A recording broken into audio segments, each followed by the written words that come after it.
নাহমাদুহু ওয়া নুসাল্লি আলা রাসূলিহিল কারীম আম্মা বা'দ ফাআউযু বিল্লাহি মিনাশ শাইতানির রাজীম বিসমিল্লাহির রহমানির রহিম। লক্ষ কোটি দরুদ হুজুর আকরাম সাল্লাল্লাহু আলাইহি ওয়াসাল্লামের উপর বর্ষিত হোক। হে যুবক, একটু থামো, একটি মুহূর্তের জন্য, যে মুহূর্তটি বদলে দিতে পারে তোমার সারাটি জীবন। আর কয়েকদিন বাদেই আসছে তথাকথিত 31st নাইট। অনেকে বলছে এটি একটি রাত মাত্র, যে রাতটা আমরা উদযাপন করব আতশবাজিয়ে, বিভিন্ন উল্লাসের মাধ্যমে। তবে আল্লাহ তাআলা বলেন, ওয়াল আসরি ইন্নাল ইনসানা লাফি খুসর, সময়ের কসম, নিশ্চয়ই মানুষ ক্ষতিগ্রস্ততার মধ্যে রয়েছে। সময় সামান্য কিছু নয়, এটাও তোমার জীবনের একটি অংশ। আজ যেটাকে মজা মনে হচ্ছে তা কাল আপনার জন্য বোঝা হয়ে দাঁড়াতে পারে। নবী করিম সাল্লাল্লাহু আলাইহি ওয়াসাল্লাম বলেছেন, লা তাজুলু কদমা আবদিন ইয়াউমাল কিয়ামা। এই হাদিসের শেষ অংশে হুজুর আকরাম সাল্লাল্লাহু আলাইহি ওয়াসাল্লাম বলেছেন, কিয়ামতের দিন বান্দার পা নড়বে না যতক্ষণ পর্যন্ত না যৌবন কোন কাজে ব্যয় করেছে তা সম্পর্কে তাকে জিজ্ঞাসা করা হবে।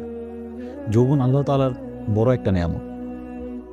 একটি রাতের নেশা, একটি ভুল সিদ্ধান্ত, একটি খারাপ উদ্দেশ্য, এইগুলো মানুষের জীবনে আনন্দ এনে দিতে পারে না, বরং মানুষের হৃদয়কে, মানুষের ভিতরকে একেবারে ফাঁকা করে দেয়।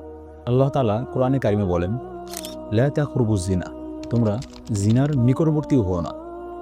এখানে আল্লাহ তাআলা বলেননি তোমরা জিনা করো না, বরং আল্লাহ তাআলা বলেছেন তোমরা জিনার নিকটবর্তীও হও না।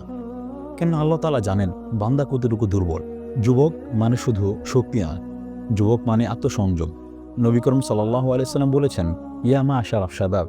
এই হাদিসে হুজুর আকরাম সাল্লাল্লাহু আলাইহি ওয়াসাল্লাম বলেছেন, তোমাদের মধ্যে যারা সামর্থ্য রাখে তারা যেন বিয়ে করে নেয়, আর যারা সামর্থ্য রাখে না তারা যেন রোজা রাখে, এটি তার জন্য ঢালস্বরূপ।